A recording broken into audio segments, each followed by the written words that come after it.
What's up, everyone? Welcome back. I hope you guys all had a great long weekend. It's Tuesday morning. I'm sitting in the green up almost $10,000, and that is a great way to start the new month.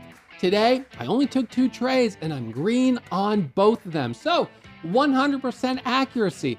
Definitely trading less, but if you recall, one of the observations that I made looking at my metrics this whole year is that I've taken much fewer trades than in previous years, but I've made a lot more money. So it's not about quantity, it's about quality. And I saw just a couple of really good opportunities today. I struck, I got the trades, got in, got out, got green. And that's the process right now of building the cushion. So once I build a cushion for the month of September, through hopefully some more profits Wednesday, Thursday, Friday, then going into next week, I can start to take on some risk, get aggressive, and let's see what we can really do. Now, as a reminder, our Labor Day sale ends tonight at midnight. So if you haven't already checked it out, there'll be a link pinned to the top comment and in the description where you can check out the special savings on our Warrior Starter and Warrior Pro memberships here at Warrior Trading.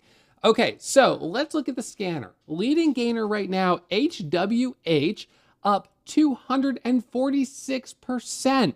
Now, this stock is kind of interesting because even though it's a 1.4 million share float, if you look at the total volume right now, it has 143 million shares. So this is a stock that's trading on heavy volume. And the reality is, for me, pre-market, it was not in play. So, I start trading at 7 a.m. So this is the 7 a.m. mark right here. So I started at 7 a.m. and at 7 a.m., this stock already had 20 million shares of volume. It had popped up, pulled back, continued higher, and then sold off. Now, what is interesting is that this stock actually did continue from a move that began on Friday after hours. I don't usually expect that over the long weekend.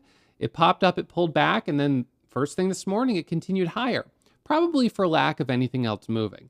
But anyways, by 7 a.m., it was pulling back a little bit, and I said, no, I don't think I can work with that one. It doesn't look like it's set up quite right.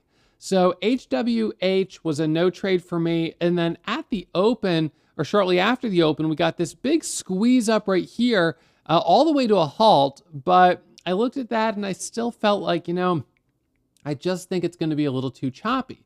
Now, the second leading gainer pre-market at that time was UUU. Now, I have traded this stock before. It's a NYSE listed stock. The reason I mention that is because if it halts during regular trading hours, you will not be able to see the resumption prices, which can be a little bit of a problem because you can't really tell if it's gapping up or if it's, sideways on the resumption. So in any case, pre-market, that doesn't matter. But what does matter is that when I typed in UUU in the level 2, I saw this green E right here. What does that mean? That means the stock is easy to borrow.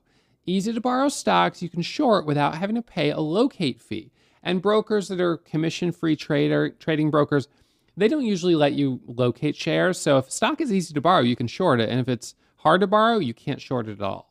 So when a stock is easy to borrow, you're going to have more traders that are trading it to the short side. In other words, there's going to be more selling.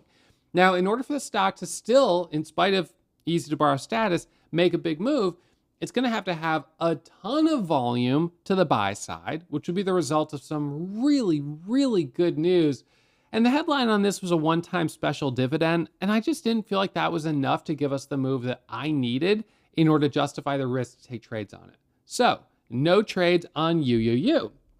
All right, so now we're getting into a little bit of a jam. SSKN, this one pops up, and I pull up the level 2 on that one as well. SSKN, it's also easy to borrow.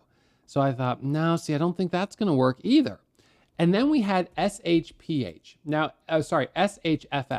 So SHFS pops up on the scanner early pre-market, and you can see this is the move right here.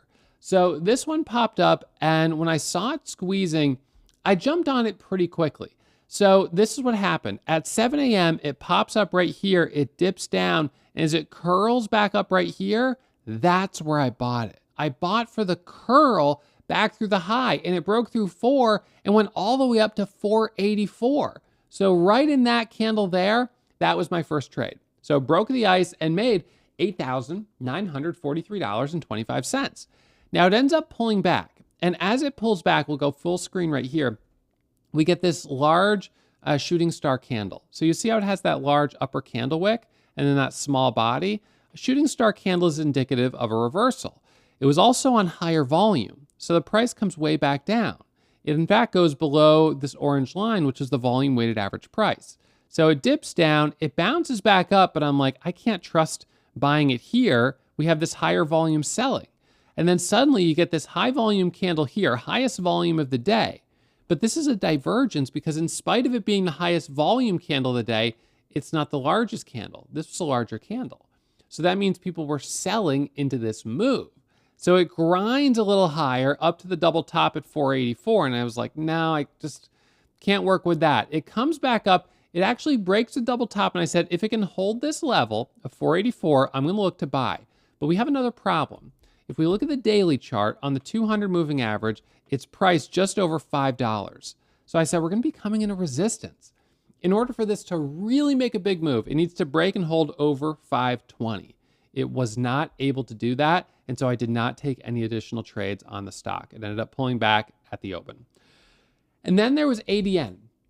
ADN, I jumped into and made a quick $1,000 on that. This stock popped up, had news at 8 a.m., and when it first popped up, it gave a micro pullback. And at this point in the morning, 8 a.m., I was still, feeling like I'm comfortable to keep trading. So I bought right there on that micro pullback, getting in just over 530, ended up squeezing up to literally $6 a share, all the way up here. This is 6. So it goes up about 70 cents a share, which is great. It dips down, but it comes all the way back down to 530. So I was like, it came down a little too much. But I was watching here for a possible trade back up, but it dropped. And then I said, well, at this point, it's coming back down too much. So I can't take any more trades on it. And so then it was after that we had SSKN that hit the scanners. This one popped up at 8, just after 8:05. But for that, as I said, easy to borrow status, SOGP. This one's a little higher priced. I was watching it. I said this could work for the first daily candle to make a new high right down here. Popped up to 15, pulled back, squeezes up to a halt, dips down, rips up to 23, back down. The problem is lighter volume means what? Bigger spreads. So SOGP here, currently sitting with a 23-cent spread, 14-cent spread. But the spreads are opening up, and then they'll tighten a little bit, and then they'll open up again. So it doesn't have very good liquidity, which means moving in and out of it, you're going to get a lot of slippage. And, you've got to be really confident. If you're going to have a 20-cent spread, you're down 20 cents the second you get in. And unfortunately, I didn't feel I could take the risk. Now, I thought about it. Last week, we obviously had some big moves after the open, like IPDN on Friday, and then we had THAR earlier in the week. So I was thinking, I should stick around. And then I said to myself, well, let's not forget, it's the beginning of the month. I trade the best between the hours of 7 a.m. and about 9:30, 10 a.m. Right now, after the opening bell of 9:30, we start to get a lot more competition from the hyper micro scalpers who are trading for just like a half a penny or 1 or 2 cents a share, getting in, getting out, getting in, getting out. They're making the stocks very crowded. So after 9:30, opening bell, you're competing with them because they're using market orders. So I find that because of this sort of shift in market structure and the way people are trading and the incentives with commission-free trading, that after the open gets really choppy. And so I thought, if I have a really good cushion from 7 a.m. to 9:30, I have some cushion to take some risk. But if I don't have that cushion, I really shouldn't take the risk, especially early in the month when building the cushion is so critical. Last month, obviously, I started with a red day on the 1st of August. I said I don't want to do that, here in September. So let's just slow and steady build that cushion. Then once I've got something, and we are seeing more action, I'll step up to the plate. So what would have allowed me to step up to the plate today? SHFS continuing higher. I go from up 8,000 on it to 12, 14, 18, 20, or ADN, or something else popping up that was not easy to borrow. But as I indicated yesterday, I think right now we're going to be easing into the month a little bit. So I'm just going to take the approach of being aggressive when we see good opportunities, but also taking my foot off the gas real quick. So that's a brief recap here for today. Concise, quick, straight to the point. And again, those of you guys that haven't already checked out our Labor Day sales, make sure you check them out. Link will be pinned to the top comment and in the description. You also include when you become a Warrior Pro member, a 7-day money-back guarantee. So that gives you a chance to really see what it's like to be a member. And then if it's not a good fit for you, you can always jump out of the class. No harm, no foul. All right, so make sure you guys check it out. And let me remind you, as always, trading is risky. My results aren't typical, so please manage your risk. Take it slow. And I'll see you guys back at it 7 a.m. streaming tomorrow morning.